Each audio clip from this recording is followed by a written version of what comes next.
군사분계선과 가까이 마주하고 있는 강화도는 한국사의 중요한 사건을 마주했던 공간이었습니다. 한강 하구에 위치하고 방어에 최적화된 지리적 이점을 가진 강화도는 역사의 흔적들을 곳곳에 간직한 공간입니다.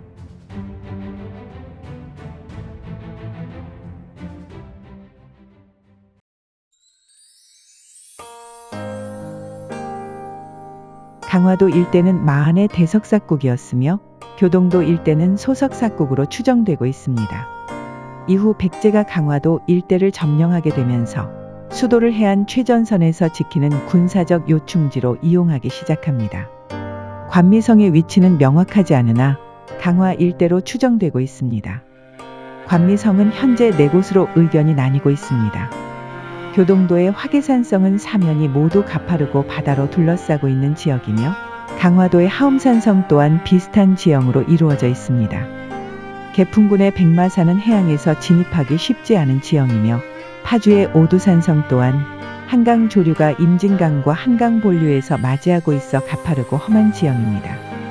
비록 관미성의 위치는 현재까지 알 수 없으나 강화도 일대는 방어에 최적화되어 있는 자연 지형으로서 가치가 큰 지역이었습니다. 광개토대왕에 의해 관미성을 잃은 백제는 모든 국력을 쏟으면서도 관미성에 대한 집착을 버리지 않았습니다.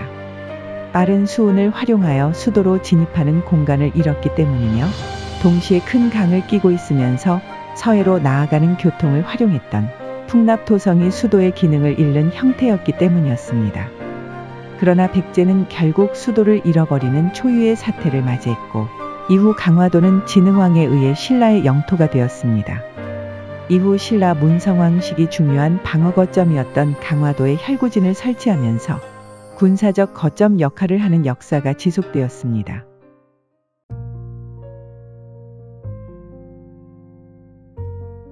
(1225년) 몽골의 사신인 저고여가 귀국 도중에 피살되는 사건이 발생하자 몽골의 오코다이 칸은 배후 지역을 미리 차단한다는 명목으로 고려를 침입하게 됩니다. 결국 1차 침입에서 개경이 포위된 상황이 벌어졌고 2차 침입에서 고려의 무신정권은 몽골과 강화를 맺으면서도 강화도로 천도를 결정하게 됩니다. 강화 천도는 왕이 임시로 피신을 하는 공간이 아닌 새로운 수도를 건설하는 대규모의 토목공사가 진행되었습니다. 고려의 수도였던 개경이 왕궁과 내성, 외성으로 이루어진 구조를 모방하면서 강화도에도 같은 구조의 성곽이 건설되었습니다. 북산 남측에 궁궐을 건설하였으며 궁궐 주변으로 왕성을 보호하는 내성을 건설합니다. 그리고 주변의 산악지형을 활용하여 내성을 감싸는 중성을 건설했고 여마와 인접한 구간과 도읍지를 외부로 감싸고 있는 산을 활용하여 외성을 건설하게 되었습니다. 아주 오래전부터 당군왕검의 세 아들이 세웠다는 삼낭성에는 소수리망식이 아도화상이 창건했다고 전해지는 전등사가 있는데 대몽항쟁식이 부처의 힘을 빌어 국난을 극복하고자 건설했던 예비궁궐터가 남아있습니다. 그러나 수도로서의 강도는 많은 인구를 부양하기 어려웠습니다. 수도로서 어느 정도 정착했던 시기 강화도에는 약 10만 명이 모여들게 되었습니다. 도읍을 옮긴 초기에는 본토에서 물자들을 가져오는 유통의 형태를 띠었습니다. 그러나 자족 기능을 확보해야 한다는 여론이 커지게 되었으며 갯벌이었던 지역을 간척하면서 농토를 조성하기 시작했습니다. 그러나 원종이 쿠빌라이 칸에게 고려의 통치와 풍속 등 모든 문화와 체제를 유지하면서 복속을 하기로 하였고 강화도의 성곽을 모두 철거하는 조건을 내세우게 되면서 도읍을 옮긴 지 38년 만에 강도는 도시의 구조가 사라지게 되었습니다. 그러나 강도는 여몽전쟁을 하는 과정 중에도 지속해서 물자를 요구하는 공간이었고 백성들의 삶 또한 고난의 연속이었기 때문에 역할을 지속하기 어려웠습니다.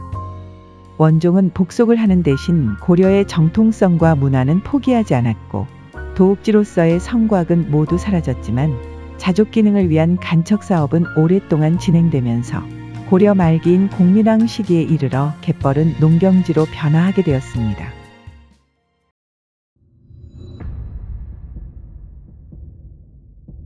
강화도는 유목국가의 침략을 대비하는 공간이기도 했으나 수도로 진입하는 해양 관문의 역할도 수행했습니다. 이 지역은 서해 일대에서도 조수간만의 차이가 심한 지역으로서 해양으로 빠져나가거나 내륙으로 진입하는 동력으로 이용되었습니다. 당시 서해안의 조류는 용산에서 압구정까지 도달했습니다. 염하와 한강이 만나는 지역에 위치한 연미정은 수도 한성으로 진입하는 조은선과 물류를 위한 선박들이 잠시 대기했다가 밀물에 맞춰 진입했던 공간입니다. 그만큼 군사적으로도 중요한 위치를 차지했는데 정묘호란과 병자호란을 겪은 이후 유사시 임금이 대피하는 공간이자 우선적으로 집중 방어하는 경향이 나타나기 시작했습니다. 인조반정 이후 후금과의 관계가 악화되기 시작했고 정묘호란이 발발하자 인조는 강화도로 피신하게 됩니다. 후금이 장기전을 피하고 화친을 제의한 것을 본 인조는 남양도호부의 화량진 일대에 있었던 경기수영을 교동도로 이전하고 황해도, 충청도, 경기도의 수군을 강화도 방어에 집중하기 위해 삼도 수군 통어영을 조직하면서 교동읍성을 건설하게 됩니다. 이후 효종과 현종 시기를 거치며 고려 강도의 외성과 방어진들이 시대에 맞게 재정비되기 시작했습니다. 광성보가 효종 당시 건설되었고 현재 안산 시화 일대에 있었던 초지진이 강화도로 옮겨지면서 조성되었습니다. 그리고 숙종 시기인 1677년 강화유수부의 성 영역을 대대적으로 확장하면서 현재의 성벽이 되었습니다.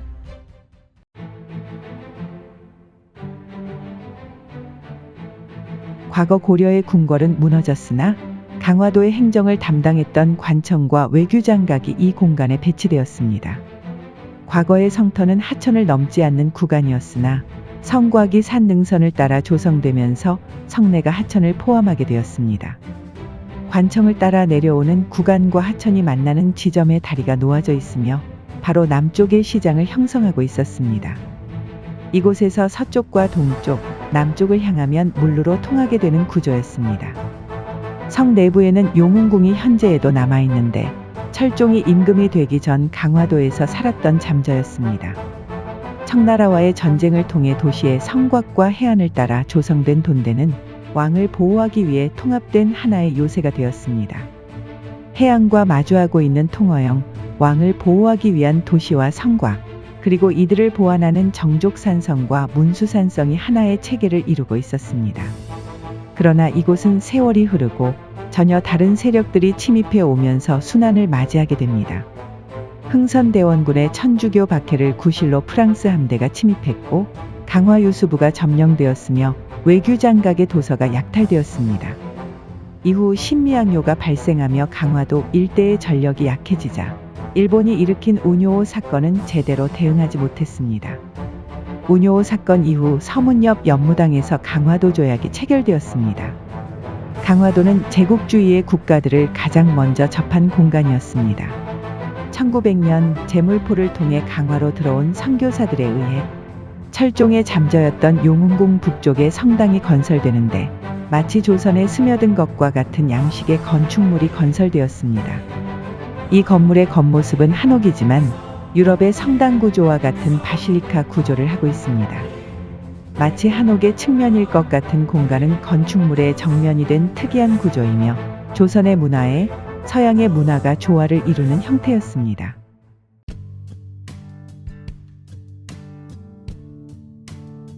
일제강점기 이후에도 강화유수부의 구조는 그대로 이어졌습니다. 관청이 있던 남쪽에는 소학교가 신설되었고 관청과 시장을 연결하는 주요 가로 또한 그대로 이어졌습니다. 성공회의 성당 서쪽에는 넓은 광장이 있었던 것으로 보입니다. 1930년대 동락천 남쪽에 최초의 방직 공장이 건설되기도 했으나 시가지가 확장된 것은 해방 이후이며 하천이 복개되면서 강화대로가 새로 건설되었습니다. 그러나 강화도는 한국전쟁이 발발하고 정전협정이 체결되면서 군사분계선과 마주하고 있는 공간이 되었습니다. 연백 일대에서 살고 있던 주민들은 잠시 강화도와 교동도 일대로 피난을 하게 되었고 금방 돌아갈 수 있을 것이라고 생각했으나 그대로 휴전을 맞이하게 되었습니다. 굵직하고 파란만장한 역사가 담긴 공간, 그러나 정전 이후 문화의 공간으로서 주목을 받지 못하면서 역사의 흔적만이 명맥을 이어가고 있습니다. 한국전쟁 당시 피난민들은 잠시 동안의 전쟁이라 믿었으나 어느덧 정전 70년이 흘렀습니다. 강화도는 다시 한강을 통해 해안과 소통하는 공간이 되기를 원하며 역사의 흔적과 미래를 연결하는 준비를 하고 있습니다.